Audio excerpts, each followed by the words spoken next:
Good morning students, welcome to 11th standard.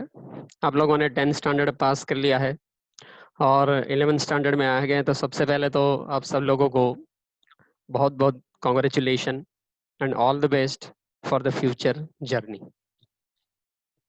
Here in this lecture we have to study the fundamentals of physics for 11th standard and the related lessons.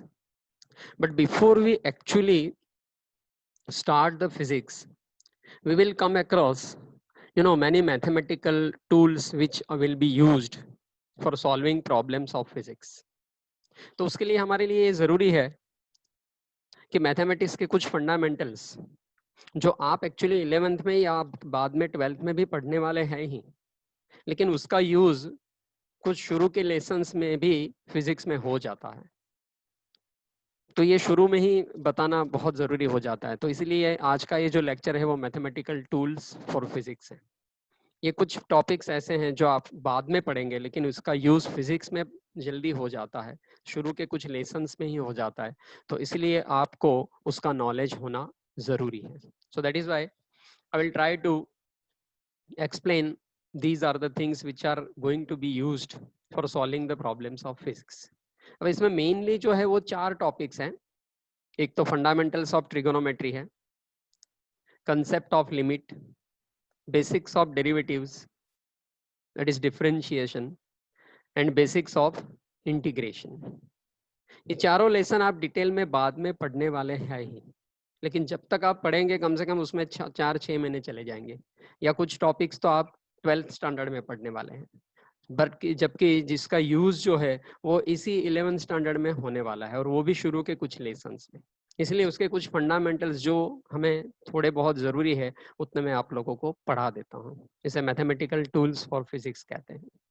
तो ये 4 topics हम पढ़ने वाले हैं। Now we know fundamentals of trigonometry में, trigonometry basically क्या है? Trigono means triangle and metry means measurement. So ऐसा साइंस या ऐसा मैथमेटिक्स जिसमें हम ट्राइंगल से रिलेटेड कुछ कैलकुलेशंस और उसके मेजरमेंट करने वाले हैं। अब हम जानते हैं कि triangle it has a 6 components, 3 sides and 3 angles. तीनों एंगल का टोटल जो होता है वो 180 डिग्री होता है किसी भी ट्राइंगल में। तो अभी ये ट्रिगोनोमेट्रिक में जो फंक्शंस है, जिसे आपने cos theta, sine theta, tan theta, cot theta, cosec theta, sec theta, ये सब जो आपने पढ़े हैं वो एक्चुअली एंगल से रिलेटेड है। तो सबसे पहले हम एंगल्स को डिटेल में पढ़ लेते हैं। आप जानते हैं कि एंगल्स को 2 तरह से मेजर किया जाता है। That means there are 2 units of measurement of angle. One is a radian, another is a degree. अब हम ये भी जानते हैं, यहाँ पर स्क्रीन के ऊपर एक सर्कल लिखा हुआ है।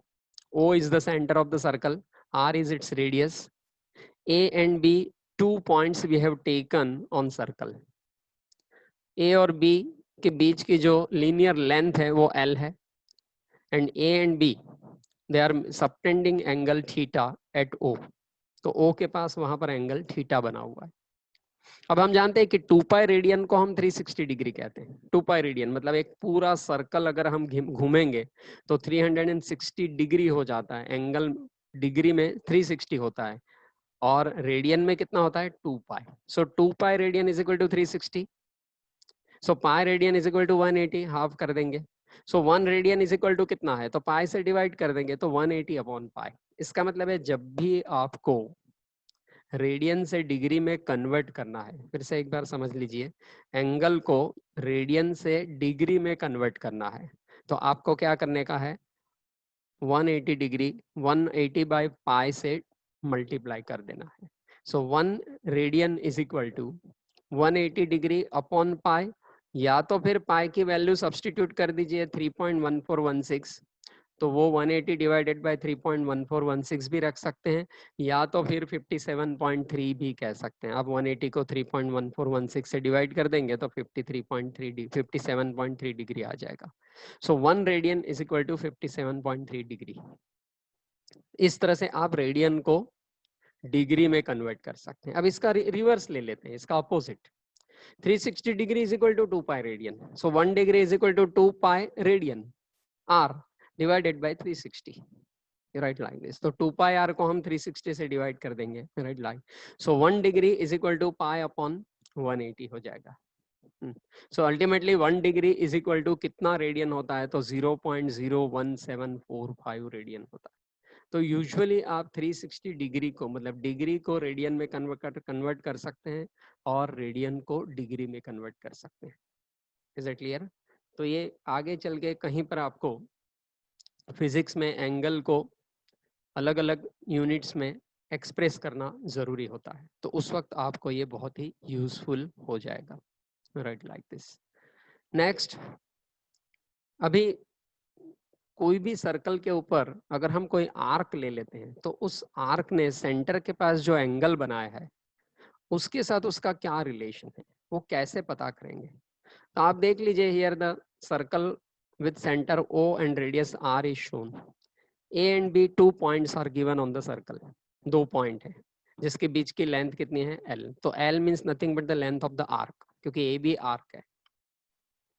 अब टोटल लेंथ कितनी हो गई? 2 पाई आर. वो तो आप जानते ही हैं. सरकमफेरेंस किसे कहते हैं? 2 पाई आर. सर्कल का सरकमफेरेंस कितना होता है? 2 पाई आर. आर क्या है? उसकी radius.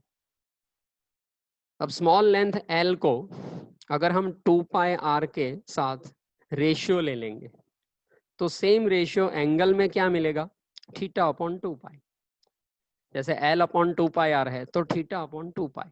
So ultimately L upon 2 pi R is equal to theta upon 2 pi. 2 pi दोनों तरफ से कैंसिल हो गया. So L is equal to L upon R is equal to theta. So L is equal to R into theta, where theta is in radian. अभी यहाँ पर ये बहुत ही जरूरी है कि थीटा की वैल्यू आप रेडियन में रखें, ना ही डिग्री में, क्योंकि यहाँ रेडियन में रखना जरूरी है. So length of arc is always equal to angle multiplied by radius. Is it clear? Angle multiplied by radius.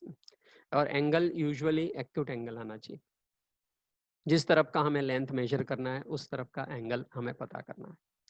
अब ये एंगल की फंडामेंटल बातें हमने क्यों बताई? क्योंकि ट्रिगोनोमेट्रिक फंक्शन जब डिफाइन करेंगे तो उसमें एंगल की ही मेन बात आएगी. तो अब हम ट्रिगोनोमेट्रिक फंक्शन को समझते हैं. फंक्शंस एंड रेशियोज ऑलरेडी आपने सीखा हुआ है. cos theta, sin theta, tan theta, cot theta, sec theta, cosec theta. So you must be knowing कि there are basics, there are total 6 functions of trigonometry. अब basic तो 2 ही function है, cos theta और sin थीटा, और उसी के ऊपर से बाकी के दूसरे फंक्शंस भी डिफाइन है. तो बेसिकली ये सारे फंक्शंस क्या रिप्रेजेंट करते हैं? ये एग्जैक्टली है क्या? cos थीटा क्या है? sin थीटा क्या है? जिसमें cos और sin फंक्शन का नाम है और थीटा उसका एंगल है. Right like this. तो in figure it is shown जैसे OX एंड OY 2 एक्सिस लिए हुए हैं, X एक्सिस Y एक्सिस.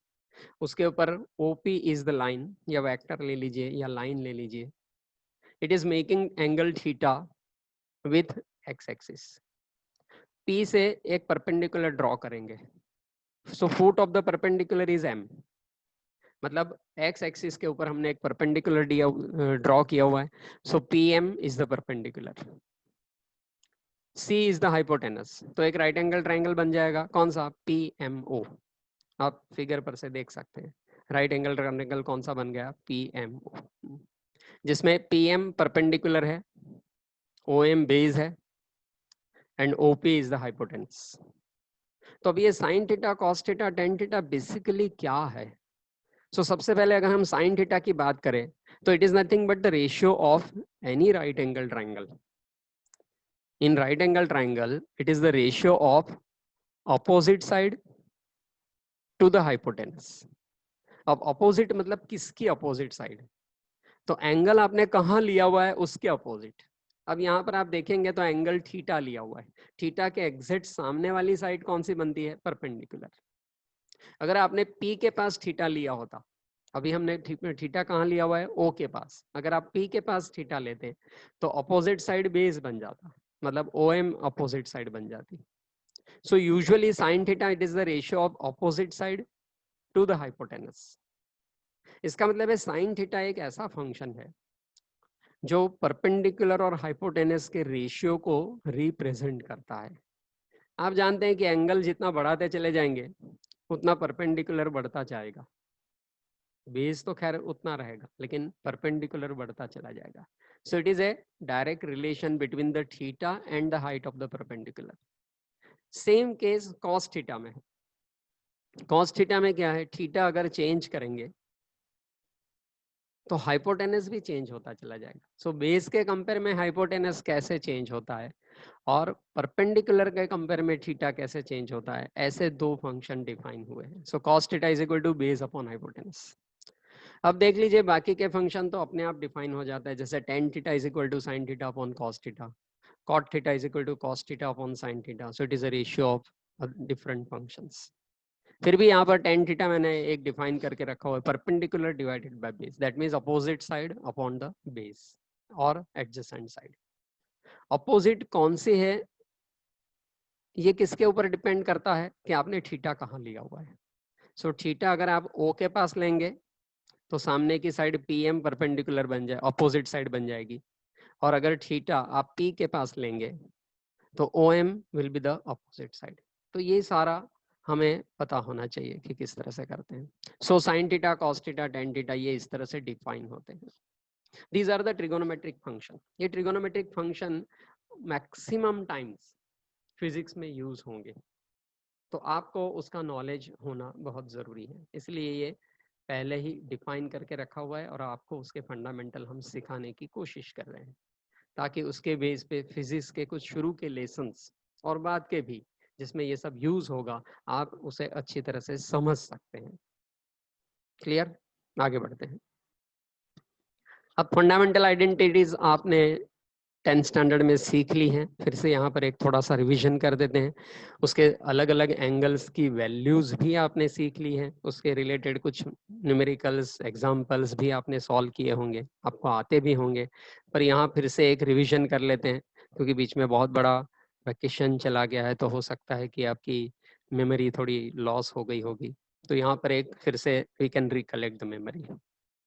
तो एक बार फिर से फंडामेंटल आइडेंटिटीज देख लेते हैं. Cos square theta plus sign square theta 1 होता है, ये एक आइडेंटिटी है. अब आप टर्म्स को इधर उधर घुमा के आप इसके फॉर्म चेंज कर सकते हैं. जैसे we can write the equation for cos square theta also, we can write the equation for sine square theta also and like this. Similarly, sec square theta is equal to 1 plus tan square theta and cosec square theta is equal to 1 plus cot square theta. तो ये तीन identity fundamental तो है ही. इसके अलावा भी और बहुत सारे इक्वेशंस हैं, बहुत सारे रिलेशनशिप हैं, जो तो एक्चुअली जब केस आएगा तो हम पढ़ा देंगे आपको उस वक्त भी. लेकिन ये कुछ फंडामेंटल आइडेंटिटीज अभी से जानना जरूरी है. अब टेबल में वैल्यूज, स्टैंडर्ड वैल्यूज, वैल्यूज कैसे डिफाइन करते हैं. तो for different angle the value of sine theta, cos theta, tan theta will be different. जैसे जैसे एंगल बदलता है वैसे वैसे फंक्शन की वैल्यू बदलती है. तो हमने कुछ स्टैंडर्ड एंगल लिए हुए हैं, 0 degree, 30 degree, 45 degree, 60 degree, 90 degree. Usually table में यही होते हैं. इसके अलावा भी दूसरे एंगल की वैल्यूज आपको को मिल जाती है. उसके लिए आपके पास लॉग टेबल होगा, उसमें natural sine, natural cos, natural tan का टेबल होगा. उसमें से आपको किसी भी एंगल की वैल्यू आपको मिल जाएगी, या वैल्यू अगर पता होगा तो आप एंगल भी पता कर सकते हैं. 30 degree means pi by 6, 45 degree is pi by 4, 60 degree is pi by 3, 90 degree is pi by 2, क्योंकि पाई को हमने 180 लिया हुआ है. अब ये वैल्यू आपको खैर याद होगी तो ठीक ही है, वरना यहाँ पर कुछ तरीका भी दिखाया हुआ है कि याद कैसे कर ले. अगर हम साइन थीटा की पूरी लाइन देखें तो उसमें क्या किया हुआ है देख लीजिए. 0 को 4 से डिवाइड किया, 1 को 4 से डिवाइड किया, 2 से 4 को डिवाइड किया और 3 को 4 से डिवाइड किया, 4 को 4 से डिवाइड किया. मतलब नीचे सभी में 4 4 आया हुआ है, ऊपर 0 1 2 3 4 इस तरह से लेंगे तो जो आंसर आएगा वो अपने आप वैल्यूज बैठ जाएगी. इसका पूरा रिवर्स लेंगे तो कॉस थीटा में आता है. सो ये एक तरीका है, अगर आपको याद नहीं है तो उसी वक्त ढूंढने का एक तरीका दिया हुआ है. 4/4 1 हो जाएगा, 3/4 √3/2, √2 2/4, so 1/√2, 1/4 is 1/2 and so. Tan theta तो और कुछ है ही नहीं, sign theta upon cos theta, मतलब उसका रेशियो ही है, साइन और कॉस का रेशियो है. तो आप ऊपर की वैल्यूज को भी एक दूसरे से डिवाइड करके टेन थीटा की वैल्यू फाइंड कर सकते हैं. सी हियर ये पावर पॉइंट प्रेजेंटेशन में इसलिए दिया हुआ है कि आपको क्लियरली आप देख भी सकते हैं, बाद में भी अगर आपको रीड करना है या फिर उसे कुछ नोट्स लेके रखना है तो आप कर सकते हैं। आगे बढ़ते हैं। लिमिट्स, डेरिवेटिव एंड इंटीग्रेशन, ये तीन को आप डिटेल में पढ़ने वाले हैं 11th स्टैंडर्ड में, 12th स्टैंडर्ड में, और डेफिनेटली पढ़ने वाले हैं। लेकिन यहाँ पर इसका कुछ फंडामेंटल हम आपको पढ़ा देते हैं।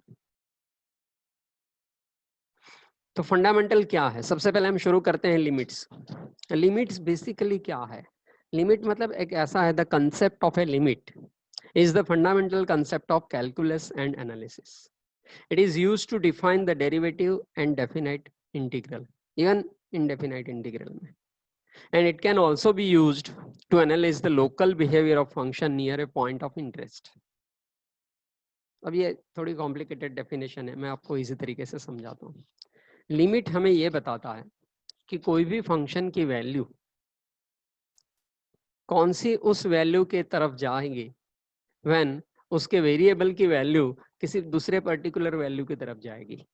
For example F of x एक फंक्शन है, पूरा एफ ऑफ एक्स फंक्शन है, उसके अंदर का वेरिएबल कौन सा है? एक्स।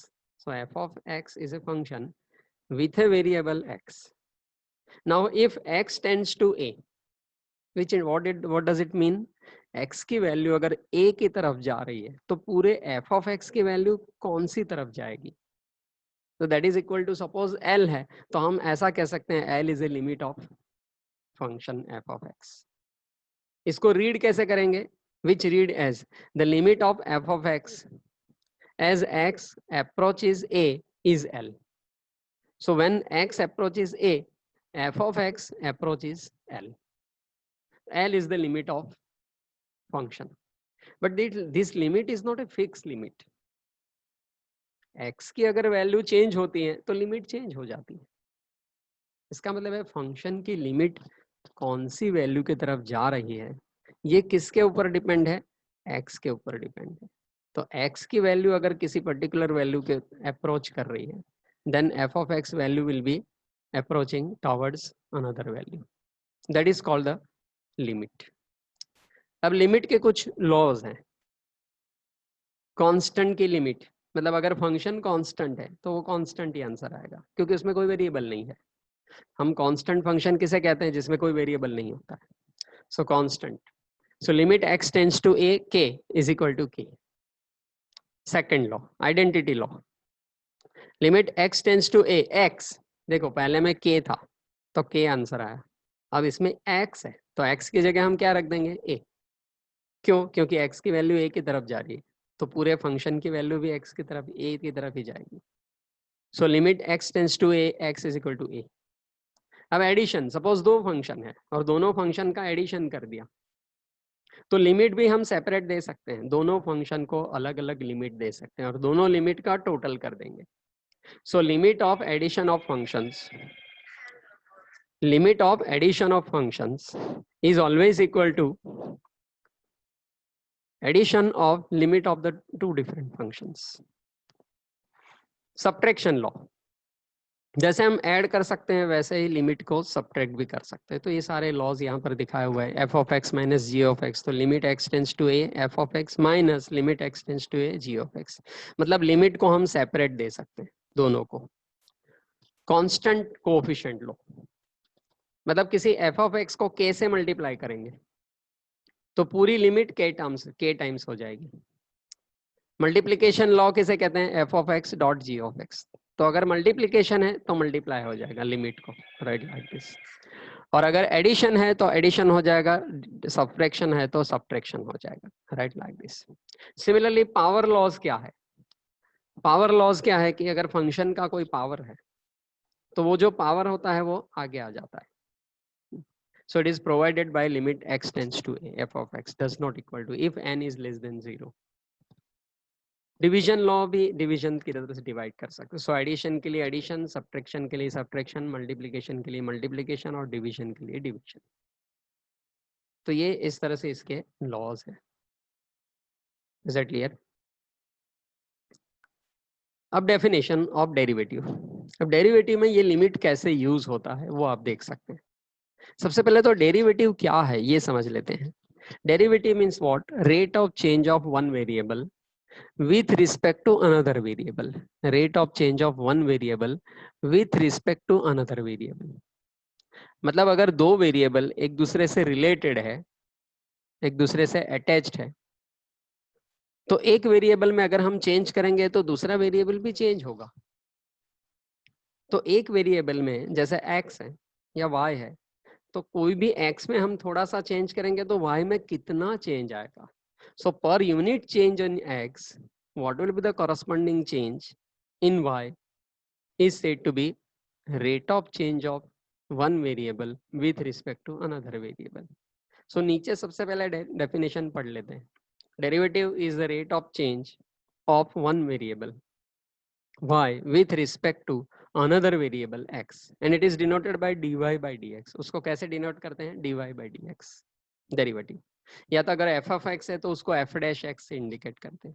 ऊपर भी एक डेफिनेशन लिखी हुई है। लिमिट के टर्म्स में इसके डेफिनेशन ये है, the derivative of f of x with respect to x is the function f dash x. It is defined as f dash x is equal to limit h tends to 0 f of x plus h minus f of x upon h. ये limit के terms में है। उसका symbol क्या है?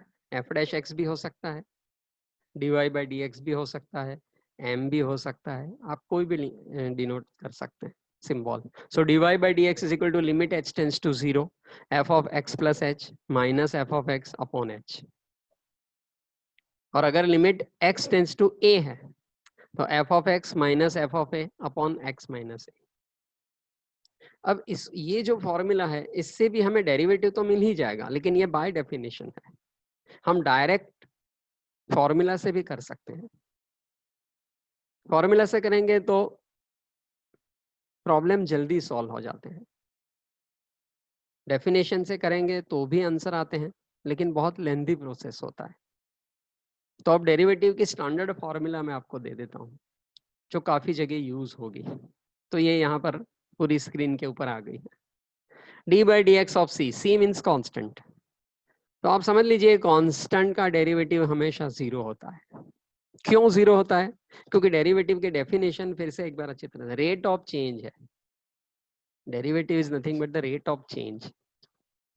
अब सी तो constant है, कांस्टेंट ऐसा होता है जिसमें कोई चेंज आता ही नहीं है, सो नेचुरली उसका डेरिवेटिव जीरो होना चाहिए। क्यों ऐसा है फिर से समझ लिया आपने कि अगर कांस्टेंट है तो उसमें कोई चेंज नहीं होता, its value remains constant, so ultimately its derivative has to be zero. D by D x of X लेंगे तो 1 आएगा, x का 1 होता है। अब x का 1 क्यों होता है वो उसकी बात की फॉर्मूला से पता चलेगा। x रेज टू n है तो उसका डेरिवेटिव क्या आएगा? जो भी पावर है उसको आगे लेके आने का, मतलब x रेज टू n है तो n आगे रख देने का और उस पावर में से एक कम कर देने का। तो derivative of x raise to n क्या हो गया? n into x raise to n minus 1, जो पावर पहले कितना था n में से एक माइनस कर देने का। इसमें भी एडिशन, सब्ट्रैक्शन, मल्टीप्लिकेशन, डिवीजन ऐसे अलग अलग रूल्स हैं। तो एडिशन के क्या रूल है देख लीजिए। एडिशन सब्ट्रैक्शन का सेम ही रूल है, u प्लस वी, मतलब u is a one function, v is a one function, another function, उसके बीच में प्लस भी हो सकता है माइनस भी हो सकता है। तो फॉर्मूला लिख दिया du by D x plus dv by D x, मतलब पहले फर्स्ट फंक्शन का डेरिवेटिव प्लस हो तो प्लस, माइनस हो तो माइनस सेकंड फंक्शन का डेरिवेटिव। मल्टीप्लिकेशन में क्या है? तो मल्टीप्लिकेशन दो टाइप से, c इंटू यू, जिसमें c कांस्टेंट है और u फंक्शन है। u is a variable, it is a function of x।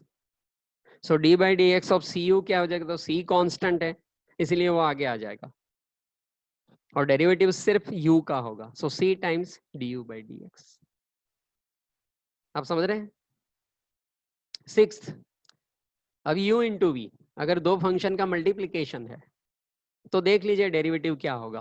पहले कोई भी एक फंक्शन एज इट इज, दूसरे का डेरिवेटिव प्लस दूसरा फंक्शन एज इट इज, पहले का डेरिवेटिव। ये मैंने सिंपल वर्ड में बताया। अब फॉर्मूला वाइज बताता हूँ, d by D x of u into v, u is one function, v is another function. तो देख लीजिए यू पहले एज इट इज है, एज इट इज मतलब जैसा दिया है वैसा ही रखने का, और वी का derivative plus v as it is u का derivative with respect to x. Similarly u upon v का डेरिवेटिव फॉर्मूला दिया हुआ है। अब इसमें नीचे v है, तो सबसे पहले v as it is u का derivative minus u as it is v का डेरिवेटिव करेंगे और नीचे v स्क्वायर कर देंगे। अब u रेस टू n अगर है तो u फंक्शन है, तो पहले तो x रेस टू n की तरह ही होगा, आगे n आ जाएगा और n में से एक पावर कम हो जाएगा, और u का भी फिर से डेरिवेटिव होगा, वो du बाई डी एक्स होगा। पहले पूरे फंक्शन का डेरिवेटिव, फिर u का डेरिवेटिव। और भी कुछ फॉर्मूला है जो यहाँ पर मैंने दिए हो, ई रेस टू एक्स का ई रेस टू एक्स ही होता है। ए रेस टू एक्स का क्या होगा, a raise to x log a base to e. और भी दूसरे फंक्शन सामने भी सेम के सेम लिखे हुए हैं, repeating. E raise to x है तो ई रेस टू एक्स ही आएगा, एफ डैश एक्स से भी इंडिकेट कर सकते हैं। ए रेस टू एक्स का a raise to x log a, log x का 1 अपॉन एक्स होता है, और लॉग एक्स का 1 अपॉन एक्स लॉग ए। देखो पहले log x में बेस e है और दूसरे में बेस a है, अगर बेस चेंज हो जाता है तो नीचे log a आ जाता है। तो ये सारे क्या है, डेरिवेटिव्स हैं। डेरिवेटिव मतलब rate of change of one variable with respect to another variable. इसे समझने के लिए आप देखिए, जैसे एक कोई सर्कल है, सर्कल का उसकी रेडियस r है, तो उसका एरिया क्या होगा, a is equal to pi r square, मतलब area is equal to pi multiplied by radius square. अब आप इतना तो समझ ही सकते हैं कि रेडियस को अगर मैं इंक्रीज करूं तो एरिया भी इंक्रीज होगा, लेकिन कितने टाइम से इंक्रीज होगा। अगर मैं सर्कल में 1 सेंटीमीटर या 1 मीटर का इंक्रीमेंट करता हूं तो कॉरस्पॉन्डिंग एरिया कितना बढ़ेगा, ये हमें कैसे पता चलेगा। So this is what called the rate of change of area with respect to radius, rate of change of area with respect to radius. अब आप area is equal to a is equal to pi r square में देखेंगे formula में, तो area का relation सिर्फ और सिर्फ रेडियस से है, दूसरा कोई वेरिएबल उसमें है ही नहीं। इसका मतलब है सर्कल के एरिया को आपको बढ़ाना है तो सिर्फ और सिर्फ वो रेडियस पे ही डिपेंड है। आप रेडियस को बढ़ा सकते हैं या कम कर सकते हैं, कॉरस्पॉन्डिंग एरिया इंक्रीज होगा या डिक्रीज होगा। सो एरिया को इंक्रीज या डिक्रीज करने का दूसरा कोई तरीका नहीं है, क्योंकि उसमें वो एक ही वेरिएबल है। लेकिन अगर आप देखेंगे तो सिलेंडर, सिलेंडर का वॉल्यूम क्या होता है, पाई आर स्क्वायर एच, जिसमें आर रेडियस है और एच उसकी हाइट है। तो अब इसमें दो वेरिएबल आ गए, आर एंड एच।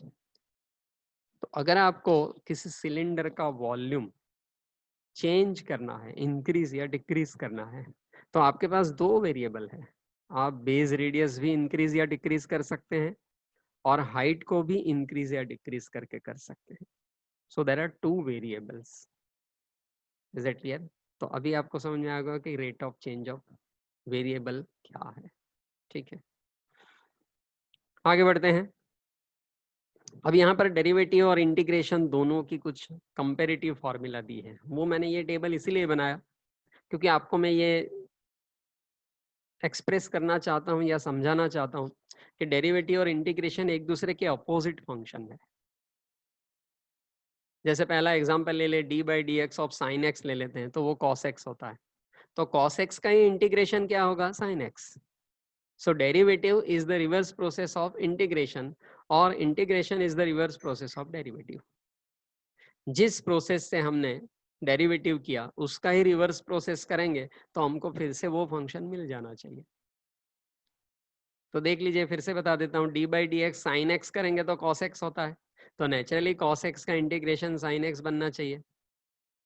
तो वो जो सिंबल है वो इंटीग्रेशन का सिंबल है।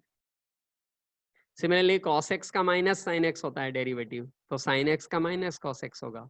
tan x का sec स्क्वायर x होता है तो sec स्क्वायर x का tan x होगा। sec x का sec x tan x होता है तो sec x tan x का sec x होगा। इस तरफ लेफ्ट हैंड साइड पे डेरिवेटिव है, राइट हैंड साइड पे इंटीग्रेशन है। कॉट एक्स का cos x स्क्वायर एक्स होता है minus cos x square x, तो cos x स्क्वायर एक्स का माइनस cot x होगा। cosec x का cosec x cot x होगा माइनस, तो cosec x cot x का क्या होता है minus cosec x। So it is thus the reverse process of this thing. अब basic concept of integration, integration के बेसिक कंसेप्ट क्या है? So when a function f of x is known, we can differentiate it to obtain its derivative df by dx. The reverse process is to obtain the function f of x from knowledge of its derivative. This process is called integration. That is what called I told you कि ये reverse process है और कुछ है ही नहीं.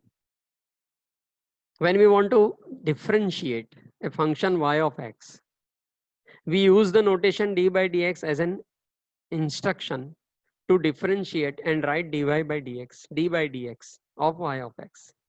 In a similar way, when we want to integrate a function, we use a special notation integration of y dx. तो ये जो notation आप देख रहे हैं s जैसा एक लंबा s खींचा हुआ है, वो एक लाइन है ऊपर से, वो सिंबल किस चीज का है इंटीग्रेशन, और D by D x symbol किसका है डेरिवेटिव का। सो डेरिवेटिव एंड इंटीग्रेशन एक दूसरे के अपोजिट है, राइट लाइक दिस। अब यहाँ फिर से उस टेबल में अलग अलग फंक्शन के इंटीग्रेशन, स्टैंडर्ड इंटीग्रेशन की वैल्यूज दी हुई है। आपको याद होगा कांस्टेंट का डेरिवेटिव 0 होता था और x का डेरिवेटिव 1 होता था, तो यहाँ रिवर्स है। कांस्टेंट का डेरिवेटिव क्या, इंटीग्रेशन क्या होगा kx, x का x स्क्वायर बाय 2 होगा, x स्क्वायर का x स्क्वायर बाय 3 होगा। अब ये कैसे होगा, तो सामने फॉर्मूला लिखी हुई है x raise to n dx is equal to x raise to n plus 1 upon n plus 1। देख लीजिए डेरिवेटिव में क्या था, x रेज टू n की फॉर्मूला क्या थी, जो पावर है वो आगे आ जाता था मल्टीप्लीकेशन में, और ऊपर से पावर्स में से एक कम हो जाता था। मतलब x रेज टू n का क्या होगा n into x raise to n minus 1, आगे n रख दिया, ऊपर पावर में से एक कम कर दिया। ये किसकी बात कर रहा हूं मैं, डेरिवेटिव की। अब इंटीग्रेशन में इसका रिवर्स है, पावर एक से बढ़ जाता है, उसमें कम हो रहा था इसमें बढ़ जाएगा, उसमें n से डिवाइड मल्टीप्लाई होता था, अब इसमें n प्लस 1 से डिवाइड होगा। पूरा रिवर्स ही, सब कुछ reverse process. So x raise to n dx is equal to x raise to n plus 1 upon n plus 1 plus c। Formula याद कर लीजिए, देख लीजिए, लर्न कर लीजिए, बाय हार्ट कर लीजिए। 1 अपॉन एक्स का log x होता है ln x, उसमें log x का 1 अपॉन एक्स होता था, इसमें 1 अपॉन एक्स का log x होगा। रिवर्स, पूरा रिवर्स ही है। सो ये काफी सारी फॉर्मूला लेफ्ट हैंड साइड के टेबल में भी दी हुई है, और राइट हैंड साइड पे कुछ और भी लॉज स्पेशली डिफाइन किए हुए हैं। k of f of x होगा तो k कांस्टेंट है इसलिए बाहर आ जाएगा, so k times f of x integration होगा। उस टेबल में देख लीजिए x raise to n is equal to x raise to n plus 1 upon n plus 1 है, x रेज टू माइनस 1 मतलब 1 अपॉन x है तो log x होगा, cos x का sin x का minus cos x, cos kx का क्या होगा अभी देखो, तो पूरा cos kx का sin kx तो होता ही है, और x के आगे k है वो नीचे आ जाएगा, डेरिवेटिव में मल्टीप्लाई होता है, इंटीग्रेशन में डिवाइड होता है। sin kx का माइनस cos kx, और k फिर से नीचे आ जाएगा, 1 अपॉन में आ जाएगा, tan kx का log sec x, और 1 अपॉन k हो जाएगा। e रेज टू x का e रेज टू x ही होता है, क्यों, क्योंकि डेरिवेटिव भी e रेज टू x ही होता था, तो इंटीग्रेशन भी e रेज टू x ही होगा। e raise to minus x का e raise to minus x, और माइनस x का minus 1, integration. e raise to kx का e रेज टू kx, और k 1 अपॉन आ जाएगा। तो ऐसा ही है, बहुत सारे इक्वेशंस मैंने दिए हुए हैं। इसमें भी एडिशन रूल है, सब्ट्रैक्शन रूल है, मल्टीप्लिकेशन रूल है, डिवीजन रूल नहीं है, या एटलीस्ट आपके स्कोप ऑफ द कोर्स में नहीं है। तो एडिशन के लिए देख सकते हैं आप integration of f of x plus g of x, तो सेपरेट इंटीग्रेशन आप दोनों को अलग अलग दे सकते हैं। इसमें dx क्या इंडिकेट करता है, किसके रिस्पेक्ट में इंटीग्रेशन हुआ, मतलब कौन से वेरिएबल के रिस्पेक्ट में इंटीग्रेशन हुआ। जैसे किसी वेरिएबल के रिस्पेक्ट में डेरिवेटिव करते हैं, वैसे ही वेरिएबल उसी वेरिएबल के रिस्पेक्ट में इंटीग्रेशन कर सकते हैं। So F of x minus g of x के लिए माइनस आ जाएगा, प्लस के लिए प्लस, माइनस के लिए माइनस। अब इंटीग्रेशन दो टाइप के होते हैं, डेफिनाइट एंड इनडेफिनाइट। वैसे देखा जाए तो इंटीग्रेशन डेफिनाइट ही होगा, इनडेफिनाइट तो हो ही नहीं सकता, लेकिन उसके रूल्स और उसके सम्स के प्रैक्टिस करने के लिए हमें डेफिनाइट का होना जरूरी नहीं है। अब ये डेफिनाइट और इनडेफिनाइट क्या है, तो इंटीग्रेशन मतलब basically sum of the values. Integration means basically adding up the values. अब कहाँ से कहाँ ऐड करना है ये अगर पता नहीं है तो उसे इनडेफिनाइट कहते हैं, और एक्चुअली लिमिट पता है कि कहाँ से कहाँ तक का टोटल करना है तो उसको कहते हैं डेफिनाइट इंटीग्रल। अब देख लीजिए, अब तक के जो सिंबल थे इंटीग्रेशन का सिंबल, उसमें ऊपर और नीचे कोई लिमिट नहीं लिखी हुई थी। तो जब जब लिमिट नहीं लिखते हैं तो उसको इनडेफिनाइट कहते हैं, और जब लिमिट लिखते हैं तो उसको डेफिनाइट इंटीग्रल कहते हैं। The definite integral of f of x from x is equal to a to x is equal to b is denoted by a to b f of x d x. F of x is called the integrand, a is called the lower limit of integration and b is called the upper limit of integration। मतलब आप अगर integration एक बार कर लें ऊपर वाली किसी भी फॉर्मूला से, that depends on the function, तो फाइनली जब इंटीग्रेशन हो जाता है तो लास्ट में उसकी वैल्यूज रख देते हैं। अब वैल्यू रखना कैसे है, तो अपर वैल्यू पहले रखेंगे माइनस लोअर वैल्यू रखेंगे। So upper value minus lower value of the function, so F of b minus f of a, ऐसा आप कर सकते हैं।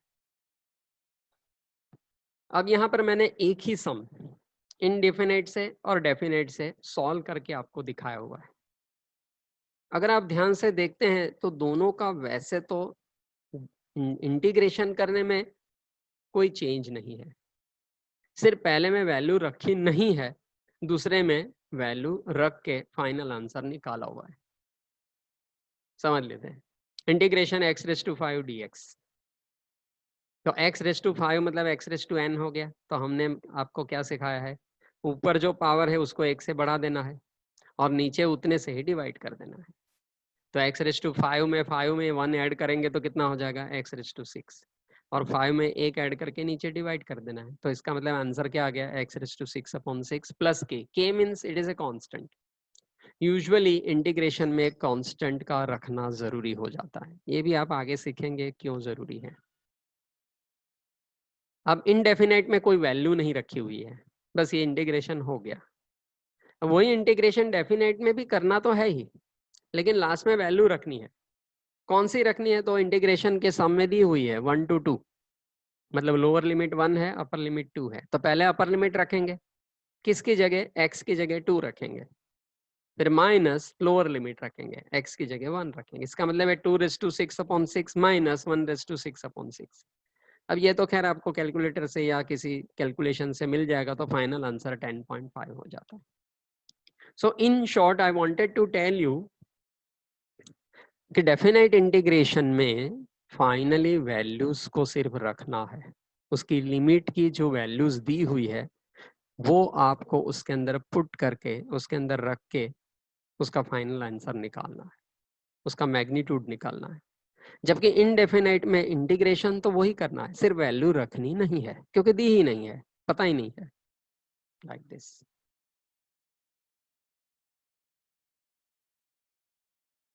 अब यहाँ बहुत सारे और भी फॉर्मूला इंटीग्रेशन की दिए है, एक्सपोनेंशियल फंक्शन की है, ट्रिगोनोमेट्रिक फंक्शन की है। तो e raise to A x का क्या होगा, देखो ई रेस टू ए एक्स ही होता है, लेकिन एक्स के आगे ए है, तो एक्स के आगे जो होता है वो डिवाइड में आ जाता है।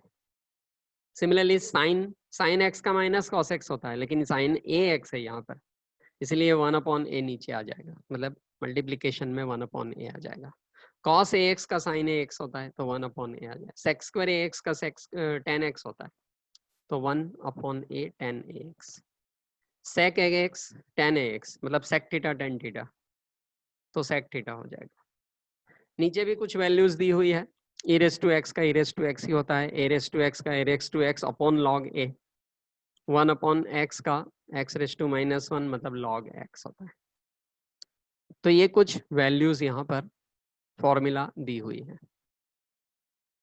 अब आपको थोड़ा सा ये जो भी सीखा हुआ है वो समझ में आ जाए, इसलिए हमने कुछ यहाँ पर एग्जाम्पल भी एक दो मैंने दिए हुए हैं।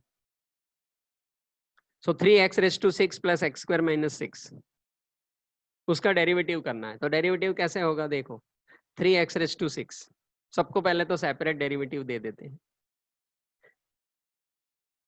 अब 6 आगे आ जाएगा और उसमें से एक पावर कम हो जाएगा। सिमिलरली एक्स स्क्वायर में 2 आगे आ जाएगा, एक पावर कम हो जाएगा, और 6 कांस्टेंट है लास्ट का, इसलिए उसका डेरिवेटिव 0 होता है। तो अल्टीमेटली ये 6 3 ज़ा 18, 5 x रेस टू 5 2x, तो ये डेरिवेटिव हो गया। और इंटीग्रेशन देख लीजिए, ये ब्रैकेट में है पूरा इंटीग्रेशन के बाद। सो सबको सेपरेट इंटीग्रेशन दे सकते हैं। एक्स क्यूब का क्या होगा, x रेस टू 4/4। क्यों हुआ ऐसा, क्योंकि पावर एक से बढ़ जाएगा और एक से डिवाइड करके नीचे लिख सकते हैं। Plus 4x³ plus 3x plus c। क्यों ऐसा हुआ, 3 is 3 means x raise to 0, so 0 + 1/1, तो 3 रेस टू 3 इंटू x, इस तरह से ये हो सकता है। सो अल्टीमेटली आपको इसके आंसर्स मिल जाएंगे। सिमिलरली इंटीग्रेशन में देखिए दूसरा एक सम लिया हुआ है, 4x² - 2x, 4 कॉमन निकालेंगे, x² को इंटीग्रेशन दे सकते हैं, 2 कॉमन है, x को इंटीग्रेशन है, सबको सेपरेट दे देंगे। तो ये पूरा सम आप ध्यान से देख लीजिए, बहुत इजी है। इंटीग्रेशन का रूल एक बार समझ लिया तो इंटीग्रेशन यहाँ पर आप कर सकते हैं। और भी एक दो एग्जाम्पल मैंने यहाँ पर लिखे हुए हैं, सो वो एग्जाम्पल भी आप ध्यान से देख लीजिए तो आपको पता चल जाएगा कि इंटीग्रेशन किस तरह से कर सकते हैं। पहले सारी वैल्यूज को सेपरेट दे सकते हैं। ये खैर बहुत इजी एग्जांपल है, इससे भी बहुत ज़्यादा कॉम्प्लिकेटेड डेरिवेटिव और इंटीग्रेशन आप सीखने वाले हैं, लेकिन जितना अभी फिजिक्स में इनिशियल लेवल पे यूज होना है, फिजिक्स में मैथमेटिक्स बहुत सारा यूज होता है, डेरिवेटिव, इंटीग्रेशन और लिमिट, ट्रिगोनोमेट्री के सारे फंक्शंस का उसमें एप्लीकेशन है। तो जितने मैक्सिमम लेवल का एप्लीकेशन है उतना मैंने आपको सिखा दिया है। मैथमेटिक्स में आप और डिटेल में पढ़ेंगे, सर आपको पढ़ाएंगे ही, लेकिन जितना फिजिक्स के लिए ज़रूरी था उसको मैथमेटिकल टूल्स कहते हैं, वो हमने आपको पढ़ा दिया है। अब इसके बेस पे आप फिजिक्स के प्रॉब्लम्स को सॉल्व कर सकते हैं। सो थैंक्स स्टूडेंट्स, यहाँ पर हमारा लेक्चर ख़त्म होता है।